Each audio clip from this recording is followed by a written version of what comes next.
Welcome, Majid, to The Hustle with your host, myself, Ben Anderson, all the way from Canada, not Ottawa, but Quebec. I'm on the Quebec side. the Quebec side of Canada. So, is that a Canuck? That's true. I knew that because my college roommate was a Canuck. Yes, You we know? all are. Okay, All we're of us Canucks. Canadians. All right. So we are with the Canuck today, and we are about to jump into some hopefully inspiring stories that make you guys pursue life better, look at life more optimistically, and realize that if we can, you can too. So I have got a Canadian life coach, speaker. You're traveling to Texas these days. You're in California with your girlfriend on vacation. So talk about what you do and how is life? So I help entrepreneurs tell stories and give presentations that help generate sales.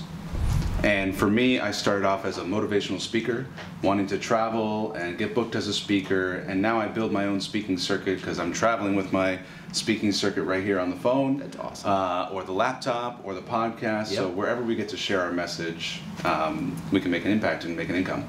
So talk about entrepreneurs. Why do you want to help them? So I define entrepreneurship as solving problems profitably. We got a lot of problems, and we can solve them profitably. And What as are some of the entrepreneurs, biggest problems you see us going through as hustlers, entrepreneurs? hustlers. So the problem that an entrepreneur faces is being different, being discovered, and helping their clients make the decision to hire them. So I support them in being different through their marketing and helping their clients decide to hire them through sales skills, conversation skills. So the biggest challenge they have is learning out how to market or learning out how to sell once the client has been marketed to. Good question. I would say that the majority of the people have the harder time selling than marketing. I define marketing as communication that attracts clients, and selling is the art of helping them make the decision to hire. And it's a little bit easier to market because we can sort of put out content, put stuff out there, but it's a little harder to ask for the sale because that's the moment where we create the possibility for rejection. So let's call this episode Learning How to Ask for the Sale, Yes. because I think that is something everybody struggles with. Yes. And I want to find out why. Why do salespeople struggle asking for the sale? Because in their mind, when they ask for the sale, they're creating the possibility for rejection. And they think that when the client says no, that they're rejecting the person. What I like to help them see is they're not rejecting you, the entrepreneur, they're rejecting your offer. Let's change the offer and see what would serve the client better. Okay, so we are live on location here in Montecito. And the great thing about Montecito being by the beach here in Santa Barbara is we got cool trains that go by Yes. and tell us that we're what time it is. So it's sales time. That's what time it is. So let's talk about why salespeople struggle with the confidence in making the pitch and how you help them. So I'm going to be a salesperson, and I want you to coach me up like you coach up most salespeople. Yeah. And let's let our audience see through my eyes how to become better, more confident, or more strategic about their sale. Okay, So you coach me. I'm your client today, and you help me get over my rejection or fear thereof of the sale. Okay, so you're going to be Ben Anderson, and you sell Ben Anderson coaching. Yes, and you're selling it. Yes, so I sell coaching to loan officers, and my fear is that when I tell them my price of how much it costs, they're going to pause and be like, I don't really know, and so I don't want to make a bunch of calls today because the last couple calls I made, they told me no to my coaching. So please help me sell my coaching. Got it. So you're experiencing the rejection from people saying no because of the price, and you don't want to make the calls because you don't want to hear those no's. Yes, that's very true. And I make some calls. If I make a call, it has to be to someone I know is very warm, like they inquired on the site and they said, I want to coach with you. I can make that call. But someone that is asking me questions and is, when I'm talking about price, they're just kind of quiet, those are the calls I have trouble making. Gotcha. So the most important sale you ever make is the sale you make to yourself, that what you're selling is worth it. And that what you're selling is worth way more than you're charging, that they're getting a deal. So first I would bring your attention to all the ways that your coaching makes them money, saves them money, and saves them time. Okay, great.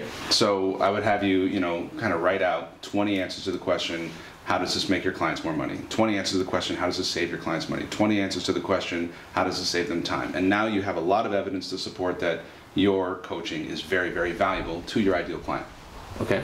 The next thing I would do is help you answer or respond to their concerns, which might sound like, gosh, that's expensive.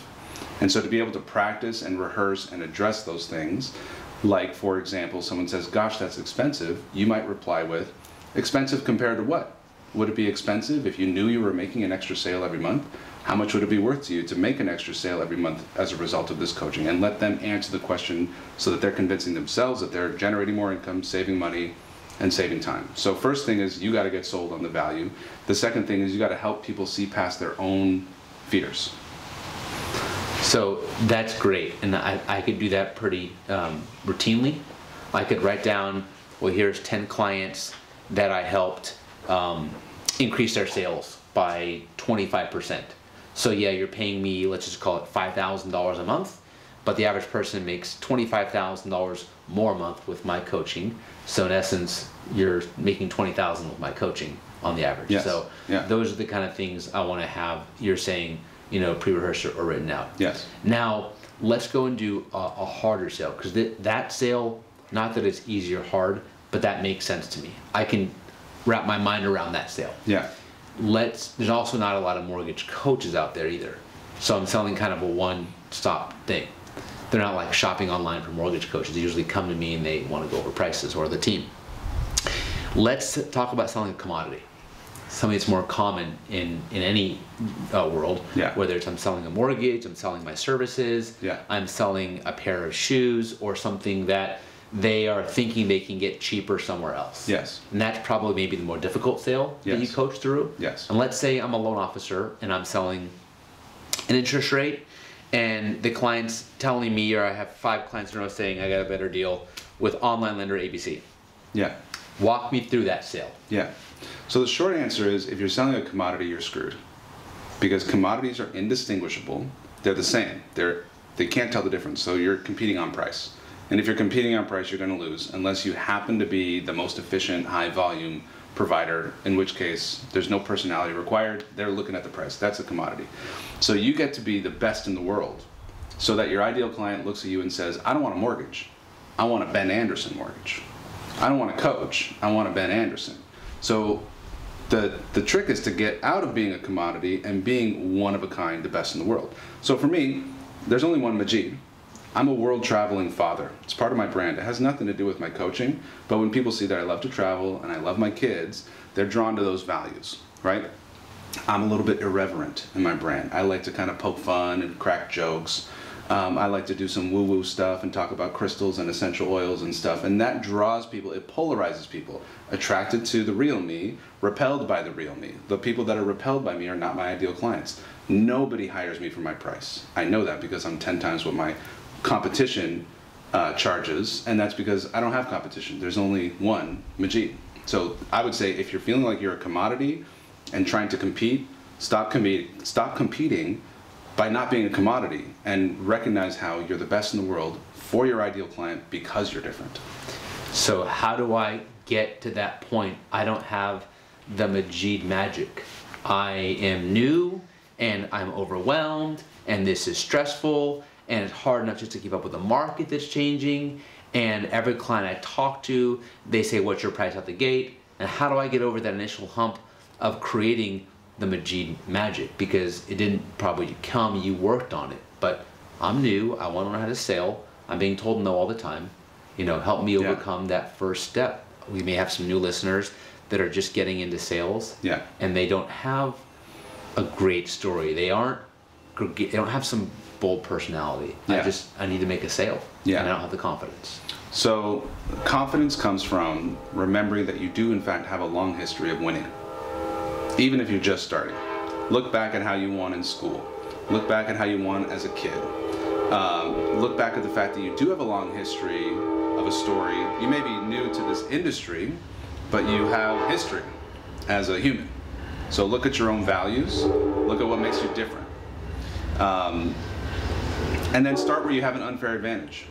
Start with your family, start with your friends, start with your church, start where the people already do have a history, not of what you're selling, but of you as your character. So I do like that. And I was talking to a guy earlier today, and I was just giving him like a 10-minute just random consultation. He asked for a call, so my team set up a call, and he was saying, look, I'm new in mortgage, I am chasing real estate agents, and it's not working. And I said, if you were a real estate agent and the loan officer was new, would you hire them? And he goes, no. I said, how long you been chasing realtors for? He said 6 weeks. I go, how many hours a week? He goes, 50. You spent 300 hours chasing realtors. How many deals you got? He goes, 1. And I go, it's probably time to change your strategy. Yes. Why don't you start with people that already know you? Yes. Go through your phone book and make calls to people that aren't going to judge you because you're calling them, and get some confidence based on people that you could say, hey, I'm now in mortgage. Yeah. So is that kind of the same thing that you would advise someone that can't seem to sell the referral lead, or the lead that's kind of a commoditized shopping client? Yeah, so in this story, you're telling me somebody went out and sort of cold called a bunch of real estate agents and said, hi, you don't know me, I'm new in this business, please send me business. Yes. And the result of that strategy was no. Yes. What I would do as a new mortgage agent is I would say, listen, I'm about to do my first 10 mortgages. And for the history of my career, there will only ever be the first 10 people to do mortgages with me. I have an opportunity for you. If you want to be one of my first 10 mortgages, that will be your claim to fame for the rest of your life. You know who would care about a lot about that? My uncle, my cousin, my best friend from high school, because they get to have the opportunity, which they value, of supporting me. Some random real estate agent doesn't care. I don't care if I'm your first 10 guy, whatever. So look at what you can offer, which is you have the opportunity to support me at the beginning of my business. Family cares about that. Friends care about that. That's what you're offering them that's different that no other mortgage agent can offer them. And they value that. So there's enough to replay back for these last 10 minutes to truly learn a lot, whether you are someone that's selling a high-end ticket item because you have the magic, or you're someone that's finding their way through the sale. It's about presenting a unique spin that creates value for the customer who you're selling to. Yes. So how and why did you get into becoming this world-traveling father coach? Thanks for asking. So I fell in love with travel, and I had this question come to me, which is like, how could I get paid to travel? And I thought I could work for an international corporation, or I could be some sort of traveling consultant of some kind. But then as I combined in how do I get paid to travel and do what I'm good at and do what I love. I love presentation, I love performance, I love learning and teaching. And so the answer to all that was motivational speaker. And I originally thought the best business model is sell speeches. And there are events that pay for speakers. You know, they pay the keynote speaker. And that model works, but there's a much more profitable model, which is speak with the intent of selling. So you speak as a marketing opportunity for your clients to buy from you. So as a mortgage agent, for example, you can speak at a room full of 100 new home buyers and generate tens of thousands of dollars in sales and not charge anything for the speech. So now I teach this model of delivering a speech as a marketing strategy to establish your brand and expertise and authority to attract new clients. So I'm the average person that is needing to get in front of people. How do you recommend I go about doing that? Do I create like a go-to Facebook live Zoom presentation? Do I rent out a room at the local Marriott and invite people to learn about how to buy homes? What's the best approach in this market to get in front of people and give them that speech to sell? Okay, so I have a detailed step-by-step method called the Expert Speaker Method that I give away for free in my book called Expert Speaker. Your listeners can get it now at expertspeakerbook.com. You can download it for free right now, expertspeakerbook.com. So expertspeakerbook.com, and in that expertspeakerbook.com, they will learn how to create that magical presentation to be an expert speaker. Yeah, so the first thing you got to do is choose who your audience is. Okay. Because the way you would speak and the way you would tell stories and what you would mention depends on who you're speaking to, right? So let's say it's first-time home buyers that are married and expecting a baby. Let's say that's the audience, right? So step one is choose the audience. Step two is define what they're buying from you. They're buying a mortgage, but what they're really buying is peace of mind, right? They're buying ease. They're buying the home of their dreams. They're buying a lifestyle or a dream. So step one, define the audience. Step two, define the offer. Step three is build the signature speech. And the signature speech communicates who you are, how you help people, and shows people how they get results when they work with you. And that's all detailed out in the book, Expert Speaker Book. Audience offers speech, and then the fourth step is to choose what stages you should be speaking on. And nowadays, your phone is your stage. So what social media platforms, what podcasts, what live events, in person, and then the last step, the fifth step, is how to monetize and repeat this process over and over. So if I was a mortgage agent, I would have a great relationship with a lovely restaurant in town and say, I'm going to book out your fancy room once a month. And once a month I would have my monthly dinner presentation where every time I'm meeting people, I'm inviting people, and I would bring in a guest real estate agent one time, a guest lawyer another time, a guest home inspector another time, to build out this referral network, and always have something to invite people to. Videotape it, stream it live on social media. That's the live, in-person, monthly event strategy, because nothing connects like face-to-face. And then I would be doing lives on other people's platforms, whether that's through Zoom, streamed, or Instagram. It doesn't really matter the platform, but telling your story that's been dialed in with the intent to resonate emotionally with your ideal client, that's a strategy. And when you're going through your pitch, is it the same basic pitch every time with a new audience? Or are you using it like a building platform? Like, come back next week, we're going to learn on home inspections. But when you speak on it, you tell a different story because it's the same audience. Variety is overrated in this case. Repetition is actually more important. And so essentially repeating the same story. My story is broke, struggling, motivational speaker, becomes seven-figure entrepreneur traveling the world and loving his kids. That's my simplified story. As a mortgage agent, you've got a story, and what it means to put people into homes, what it meant for you living in your first house, what it meant for you being able to play in your own backyard as a kid. So repeating your story, because when people hear your story over time, they're going to remember it differently, they're going to experience it differently, and the strategic intent of the message remains the same. So we want to check all the boxes in what I call the invisible checklist. The invisible checklist says, I like this guy understands my problem, this guy can help me, I want to work with this guy, I want to book a meeting with this guy, I want this guy to be my mortgage agent. And so we're checking that list off with the speech. Makes sense. So question for you, what came first, the chicken or the egg? Because you became a world traveling successful entrepreneurial coach. But were you successful before you became a coach, or were you coaching before you became successful? So it's important to note how I define success. And I define success by the definition of my sandal tan. So I got a really great sandal tan, which means my feet has been out in the sun a lot. And if I got a good sandal tan, I'm successful. So you were tanning early. Yeah. So, and then you started helping later? Yeah. I mean, I read 4-Hour Workweek in 2008, and it introduced me to the concept of living this retirement lifestyle now. So I travel, I live an epic life. I have a friend of mine, he's worth $250,000. He has $2 billion companies, super successful. Every time I see him, he says, Majid, I wish I had your lifestyle. Now, I'm not trying to compare myself to other people, but I do know that a lot of people think that I have to do all these things and make all this money and then I'll have the lifestyle that I want. So my definition of success is lifestyle, impact, freedom.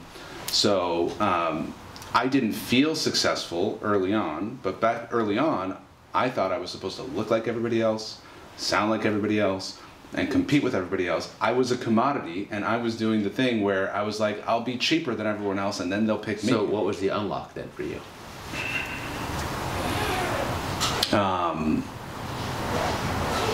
The unlock for me was choosing a niche. And the niche that I chose was holistic medical doctors. And instead of trying to teach everything to everyone and compete with everyone, I became the best in the world public speaking coach for holistic medical doctors. And that gave me a ridiculous focus, unfair advantage, and I'm seen in that community as the only public speaking coach for holistic medical doctors because I'm so focused and dedicated there. And what made you realize you had to dial it in? Did you try being all things, all people, and realizing I'm not great at one thing, and then you found like what your passion was and said, I'll make my passion my purpose and drive that way? Or did you just say, what am I best at, and say, I'll use my talents to make it happen. So Ben, there I was, standing on stage, Toronto, 200 medical doctors in the audience, and I told the story of my mother recovering from prescription medications for her psychological condition to discovering holistic medicine and holistic healing. I told that story with so much passion, I brought myself to tears. I brought the audience to tears. I booked 50 strategy calls. The whole month of May, I'm talking to functional medicine doctors all day long. Made multiple six figures, and I said to myself, I'm just gonna help these folks. Because I'm talking to these people, they're geniuses, they're rebels, they're taking down the medical system, and I'm like, I don't need to talk to when you anyone went else. up on stage, did you have that message prepared because you're like, I can connect on this level, let me just speak what I know and I'm my most authentic self, and then I just clicked that, wow, this is something that I should just go with? Yeah, I prepared, and I prepared with the question: how do I make myself relatable? Because you know, I'm a Persian boy, I'm a entrepreneur, I'm a speaker, and these guys are all doctors. We're like in different worlds. I'm not a doctor, never have been. But then I asked myself, like, what has been the most impactful health-related challenge? And it was my mother's prescription situation. Okay, so let's rewind back to where you first started, and that's if you have magic about what you're doing, you're worth a lot more.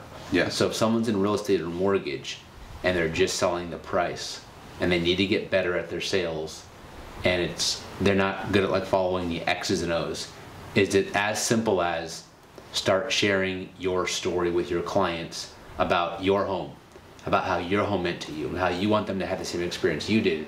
Because you remember when your parents first got a home and you rented forever, and that's the unlockable magic that they need to find. Yeah, so there's two things: is to know your own story really well. Why do you care about homes? Why do you care about helping people's financial dreams come true? Why do you care about making people's dreams come true? Where's that relation? And then falling in love with your clients and really understanding what keeps them up at night and seeing how you're the solution to that. So when do you find out about them and then talk about you? Because when you're on stage, you're only talking, you're not asking questions. In a sales call versus a stage call, it's a little bit different. So Yes. Getting deep in the psychology here of getting these people who are listening to this podcast to unlock their sales, is it simply asking your clients questions to get to know their story and then finding the right time to tell them why you love doing this job and hopefully connecting, unlocking the magic, and now you're not a commodity? Yeah, your audience and your potential clients, they're more interested in themselves than they are in your story. Yes. The only function of your story is to help them see themselves in you. Because when they see themselves in you, they say, I like you. I want to do business with you because I think you understand my journey. So the key then is to not talk about why you're so great at sales, why you have the magic. The key is to say, look, I can see that you're a little jittery, nervous about buying your first home. Let me tell you, I know what my first time was like. Brilliant.